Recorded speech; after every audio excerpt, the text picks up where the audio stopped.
River Rescue by Peter Millett, illustrated by Emmanuel Cerisia. Chapter 1. It was Saturday morning. Kamon was tired. Last week's school exams had been the hardest of his life. His father had promised to take him kayaking as a treat. After breakfast, Mr. Patama, Kamon's father, checked the weather report on his phone. "Oh, I see there's some bad weather coming later today." "Will we still be able to go kayaking?" Kamon asked. "Perhaps we should go now, while it still looks fine," said his father. "Cool, I'm up for that," Kamon beamed. He picked up his new drone. "And maybe I could fly my drone after?"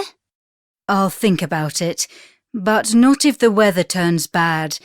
I don't want to get wet watching you fly a drone around," his dad laughed. "No problem," Kamon said. On their way to the river, it started to rain heavily, and thunderclouds rumbled above their heads. Mr. Patama looked puzzled. "The weather forecast must have been completely wrong," he said. "Look, it's raining already." Kamon peered out of the car window. "Maybe it's just a brief shower," he said, hopefully. Mr. Patama scanned the horizon. "I don't think so."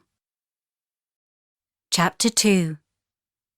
When they reached the river, the rain began to fall even stronger and heavier. They parked close to the dirt bank so that they could unload the kayaks, ready to take them into the water. Mr. Patama looked out at the heavy rain. "I'm sorry, Kamon," he said. "This weather is bad news for kayaking.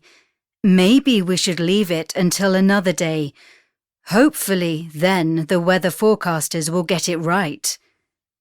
Suddenly, a great wall of water surged down the river, smashing through the undergrowth, sending rocks flying left and right. "Look out!" Mr. Patama shouted, hitting the accelerator to back the car away from the river.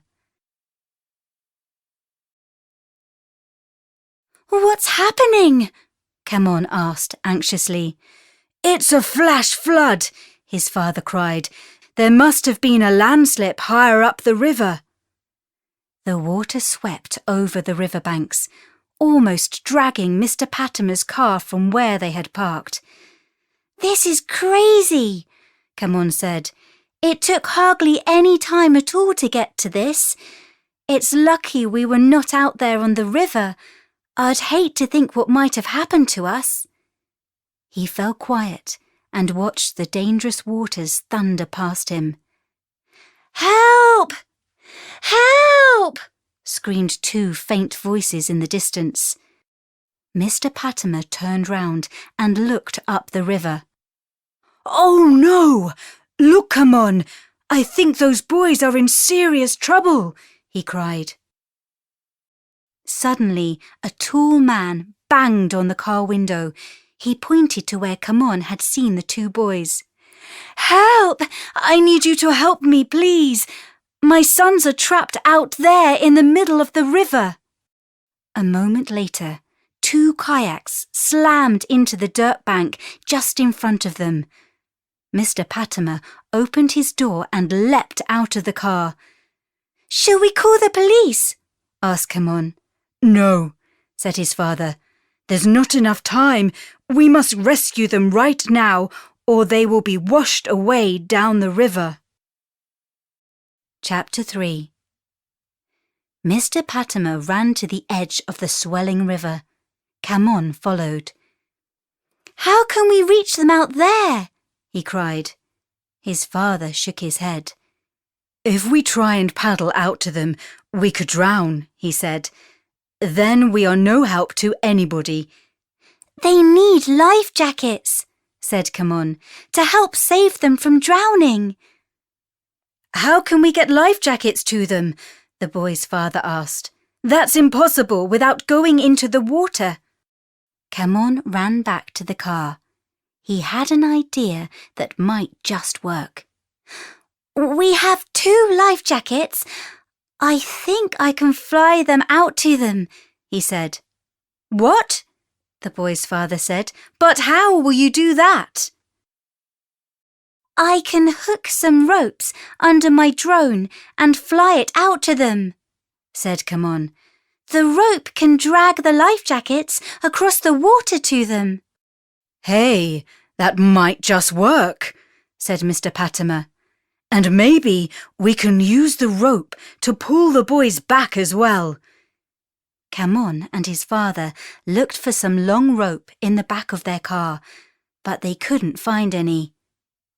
How about we use the ropes that are tying the kayaks to the roof, said Kamon. Okay, but are you sure your drone is strong enough to carry this type of rope? Mr. Patimer asked. I don't know, said Kamon. He untied the kayaks, lifted them down to the ground, and unwound the long rope from the roof rack. I guess we're about to find out.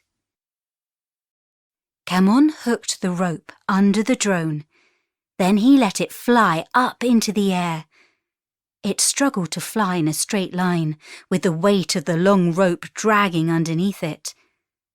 The drone had only been in the air for a few seconds when a red light began to flash on its controls. Kamon's face dropped. What's that warning light for? asked his dad. Oh no, Kamon said. The battery is running low. I forgot to charge it before we left home. What can we do? asked the boy's father. Just keep flying it, Mr. Patimer said. Kamon's idea is the best chance we have. Chapter 4. Slowly, the drone hovered its way across the river towards the stranded boys. The rope dangled just above the swirling currents. I hope the drone can make it before the power runs out, said Kamon. The drone reached the rock where the 2 boys were stranded. Unhook the rope! Mr. Patimer yelled out as the drone hovered above them. The eldest boy stood up and tried to reach the rope, but he couldn't do it. The battery warning level light began to flash faster. Come on, grab it, Kamon breathed. The younger brother stood up and reached out as far as he could. He could just reach the rope. He grasped it and managed to free it without crashing the drone. The drone jolted skywards, suddenly free from the weight of the rope. Pull the rope towards you as fast as you can, the boy's father called out. The boys pulled the rope towards them. The next 60 seconds felt like an hour as the life jackets slowly slipped across the surface of the water and were dragged up onto the rock. The boys pulled the life jackets down over their shoulders and fastened them. Now I need you to be very brave and get into the water, Mr. Patimer cried out to them. Chapter 5. With its power almost completely gone, Kamon flew the drone back towards the riverbank. It landed next to him just seconds before the motor cut out. Mr. Patimer and the boy's father wrapped the tail end of the rope around their waists. Okay, boys, hold on to the rope tightly, Mr. Patimer called to them. Jump out as far as you can and we will drag you to safety. The boys gripped the rope hard and leapt into the surging waters.